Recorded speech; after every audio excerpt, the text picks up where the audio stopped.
Muchas gracias por estar aquí, gracias por estar en YouTube, gracias por estar en este momento acá en el canal. Te pido de todo corazón que te suscribas y des el like porque nos estás apoyando de una manera pero muy grande.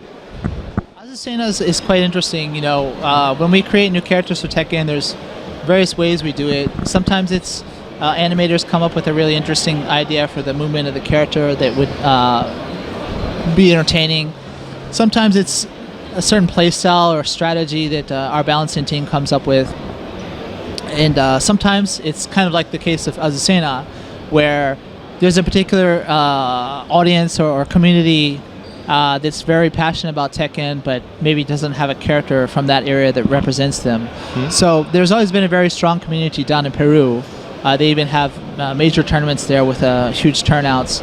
And so we wanted to, well, Harad and I have actually been there a few times as well, and so we were able to see firsthand their community and the culture of that particular area, and that kind of inspired us to this time make a character from Peru and add it to the setting of, you know, that mountainous region.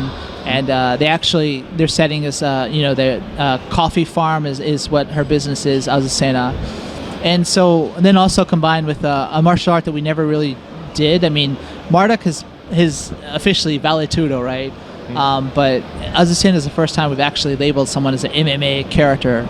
And then that combined with, like we were talking about, sometimes the balance team comes up with strategies and stuff that they want to implement. Not only do we pair that Peru setting, but also her new playstyle where she's very evasive in her stances, etc., is something our balancing team thought would be a interesting strategy. So that's kind of the thinking about how we implemented her. And as far as if she's going to be in the story, obviously we haven't really touched on much yet, just that it's more about the conflict between Jin and his father Kazuya, and we see an appearance of June after a long time being missing, right?